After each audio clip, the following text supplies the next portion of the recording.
नमस्कार दोस्तों, उम्मीद करता हूँ स्वस्थ होंगे, मस्त होंगे और अपना अपना करियर बनाने में व्यस्त होंगे।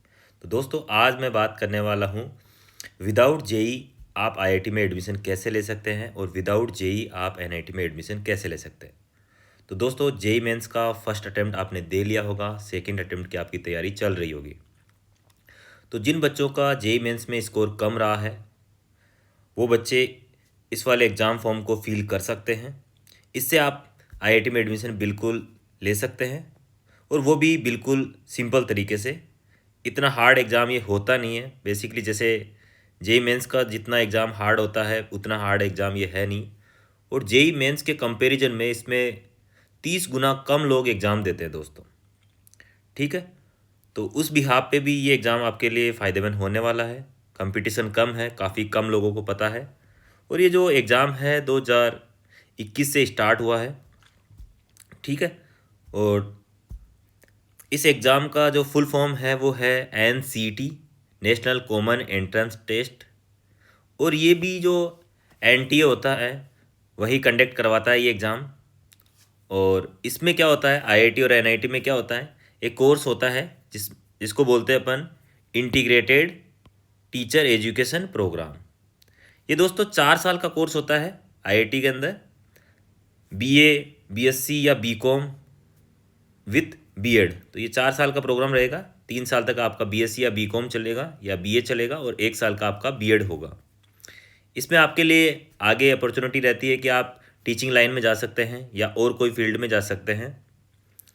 अब पहली बात यह है कि आप आईआईटी में हैं तो वही माहौल रहेगा। आप माहौल के हिसाब से आप अपने आप को डेवलप करेंगे तो किसी भी फील्ड में आप जा सकते हैं। वैसे ये मेनली टीचिंग सेक्टर के लिए है, पर ये आईआईटी में जाने का सबसे अच्छा ऑप्शन हो सकता है। ठीक है दोस्तों, इसमें काफ़ी सारे कॉलेज हैं, सेंट्रल और स्टेट यूनिवर्सिटी हैं, आईआईटी हैं, एनआईटी हैं, गवर्नमेंट कॉलेज हैं। ठीक है दोस्तों, तो इसके बारे में आज हम बात करने वाले हैं। इसमें मैंने आपको बता दिया कि बीए बीएड होगा और बीएससी बीएड होगा और बीकॉम बीएड होगा। 4 साल का ये कोर्स है। ठीक है, और इसमें काफ़ी सारे गवर्नमेंट कॉलेजेस हैं वो मैंने बताई है। यूनिवर्सिटी के बारे में अभी आपको पूरी डिटेल देने वाला हूँ, कौन कौन से कॉलेज है इसमें इनरोल हैं। ठीक है दोस्तों, 4 साल का कोर्स है। और इस एग्ज़ाम फॉर्म की जो लास्ट डेट है वो है 11 मार्च, मतलब 10 मार्च तक आप इसका फॉर्म फिल कर सकते हैं। 11 मार्च तक आप लास्ट अपना फीस पे कर सकते हैं। ठीक है दोस्तों, और इसका जो एडमिट कार्ड आएगा अप्रैल में 3rd वीक में आने वाला है। और जो एग्ज़ाम डेट होगी वो इसकी 17 अप्रैल होने वाली है। ठीक है, और फाइनल रिजल्ट होगा वो 3rd वीक ऑफ जून में होने वाला है। ठीक है दोस्तों,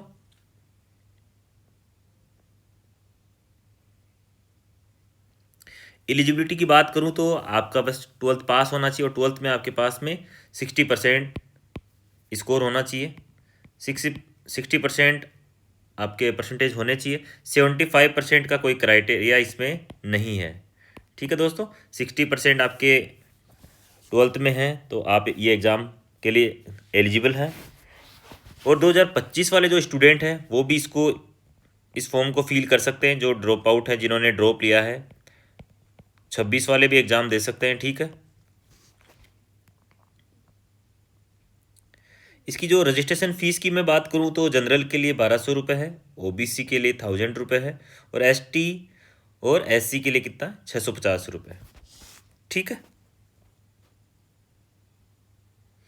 अब बात करते हैं हम एनसीईटी एग्ज़ाम के एग्ज़ाम पैटर्न के बारे में कि एग्ज़ाम पैटर्न क्या होता है इसमें। देखो, इसमें जो जेईई मेंस का पेपर होता है उससे थोड़ा सा डिफरेंट होता है। इसमें क्या होता है, एक लैंग्वेज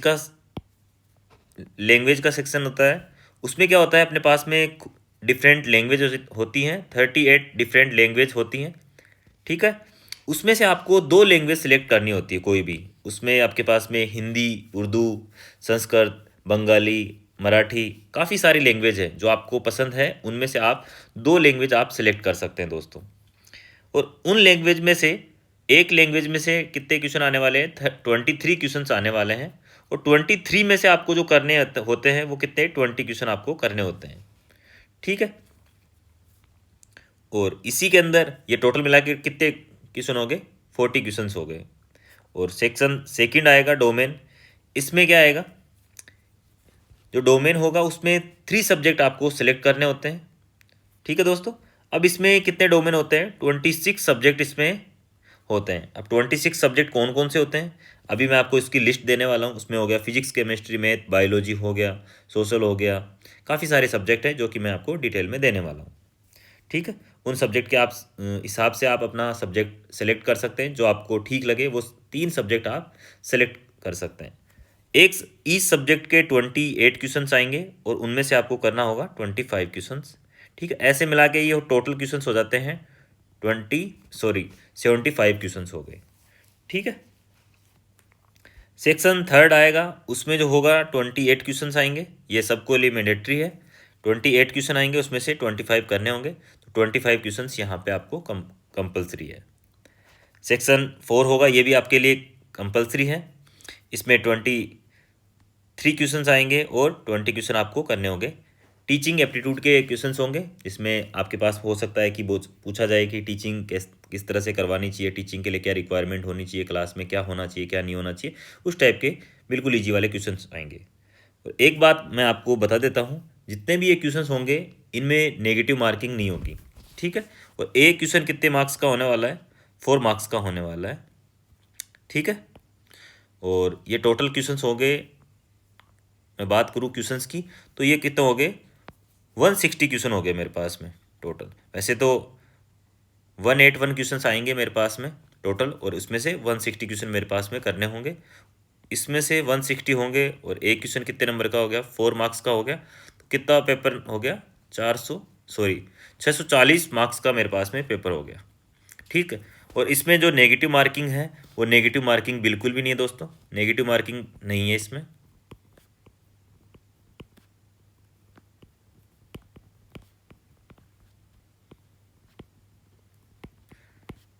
ठीक है। नेगेटिव मार्किंग नहीं है तो आपके लिए और भी इजी होने वाला है। ठीक है। तो इसमें मैंने आपको बता दिया, लैंग्वेज में आपको 20 क्वेश्चंस हैं, सेकंड लैंग्वेज में 20 क्वेश्चन आपको करने हैं। ठीक है। टीचिंग एप्टीट्यूड के 20 क्वेश्चन, जनरल एप्टीट्यूड के 25 क्वेश्चंस, और जो डोमेन होंगे इनमें से भी आपको 25 क्वेश्चंस करने होंगे। ठीक है दोस्तों। तो आपको सब्जेक्ट के बारे में पता लग गया कि सिलेबस क्या आने वाला है। ठीक है। अब इन सिलेबस के बारे में थोड़ी डिटेल के बारे में बात कर लेते हैं। लैंग्वेज में क्या है, लैंग्वेज में मैंने बता दिया आपको, हिंदी, मराठी, काफ़ी सारी लैंग्वेज आएंगी। 38 लैंग्वेज में से आप 2 लैंग्वेज कोई भी सिलेक्ट कर सकते हैं। ठीक है। टीचिंग एप्टीट्यूड के बारे में मैंने आपको बताया, जनरल एप्टीट्यूड के बारे में बताया, जनरल रीजनिंग के क्वेश्चंस आएंगे काफ़ी। और डोमेन के बारे में मैंने बता दिया, जो भी डोमेन का जो पेपर होगा, फिजिक्स, केमिस्ट्री, मैथ या बायोलॉजी होगा, इनमें से जो भी सिलेबस रहेगा वो 12th का सिलेबस रहेगा, 11th का कोई भी सिलेबस इसमें नहीं रहने वाला। तो आपके लिए एक फ़ायदा और है, अभी अभी आपने 12th किया होगा तो 12th का सिलेबस आपका आएगा। और NCERT बेस ये पेपर होने वाला है, क्योंकि आपने JEE मेंस या नीट की तैयारी आप कर रहे होंगे तो उस हिसाब से आपने पढ़ाई की होगी। तो NCERT बेस पेपर आप बिल्कुल भी ईजी तरीके से कर सकते हैं। ठीक है दोस्तों। यहाँ पे मैं बात कर रहा था आपसे डोमेन सब्जेक्ट की। तो ये डोमेन सब्जेक्ट है, इनमें से 3 डोमेन सब्जेक्ट आप कोई भी सिलेक्ट कर सकते हैं। ठीक है। जैसे बायोलॉजी वाले स्टूडेंट बायोलॉजी सिलेक्ट कर सकते हैं, केमिस्ट्री सिलेक्ट कर सकते हैं और फिजिक्स सेलेक्ट कर सकते हैं। ठीक है। और कोई स्टूडेंट है जैसे मैथमेटिक्स वाले स्टूडेंट है, फिजिक्स, केमिस्ट्री, मैथ सेलेक्ट कर सकते हैं। और कोई सब्जेक्ट के स्टूडेंट है तो वो उस हिसाब से सिलेक्ट कर सकते हैं। जो आपकी मर्जी हो, 3 सब्जेक्ट आप सिलेक्ट कर सकते हैं। ठीक है। तो आपको सिलेबस समझ में आ गया है। ठीक है दोस्तों, आगे चलते हैं। अब इसमें बात कर लेते हैं कि कौन कौन से IIT इसमें पार्टिसिपेट करते हैं, कौन कौन से IIT में कितनी सीट्स है। तो मैं आपको बता देता हूँ, हर IIT में कितनी सीट है, 50 सीट है दोस्तों। ठीक है। 50 सीट है हर IIT में। ठीक है। इसमें IIT खड़गपुर, भुवनेश्वर, IIT रोपड़, IIT जोधपुर, IIT धनबाद, ये IIT इसमें पार्टिसिपेट करते हैं। तो इन IIT में 50-50 सीट है। इनके कट ऑफ के बारे में बात करने वाले हैं हम। और NIT की बात करूँ तो NIT Jalandhar, NIT Agartala, NIT Calicut, ठीक है, NIT पांडिचेरी, NIT, ये 5 IITs में पार्टिसिपेट करते हैं दोस्तों। तो 5 तो IIT हो गई मेरे पास में और 5 NIT हो गई। तो इनमें जाने का सबसे अच्छा मौका आपके पास में है NCET एग्ज़ाम के ज़रिए। अब इसमें बात कर लेते हैं क्वालिफिकेशन मार्क्स कितने चाहिए। आईआईटी खड़गपुर के लिए जब बात करूं मैं, 640 में से आपको मार्क्स चाहिए 355 से लेके 365 के बीच में। ये 2025 की कट ऑफ है दोस्तों, कट ऑफ आगे पीछे हो सकती है पर अप्रोक्सीमेशन ये मार्क्स आपके होने चाहिए। ओबीसी के लिए कट ऑफ दे रखी है यहाँ पे, ईडब्ल्यूएस के लिए दे रखी है, एससी के लिए दे रखी है और एसटी के लिए दे रखी है और पीडब्ल्यूडी के लिए दे रखी है। तो ये कट ऑफ भी आप देख सकते हैं कि कट ऑफ बहुत ज़्यादा कम जाती है ना पेपर के हिसाब से, है ना, नेगेटिव मार्किंग है नहीं, ठीक है। और ये एनआईटी की भी दे रखी है और आईआईटी की भी दे रखी है, तो ये आप कट ऑफ एक बार देख सकते हैं, ठीक है दोस्तों। काफ़ी कम कट ऑफ है। और एनआईटी जालंधर की कट ऑफ देखी दोस्तों, एनआईटी जालंधर की कट ऑफ तो काफ़ी कम है, तो एनआईटी में जाने का तो अच्छा मौका है अपने पास में। एन जेई मेंस के जरिए नहीं तो यहाँ से एनसीईटी के जरिए भी एनआईटी में जाने का अच्छा मौका हमारे पास हो सकता है, ठीक है। एनआईटी वारंगल, तो इतने मार्क्स आना कोई बड़ी बात नहीं है इसमें, इस पेपर में नेगेटिव मार्किंग नहीं है, तो आप इजी तरीके से मार्क्स ला सकते हैं।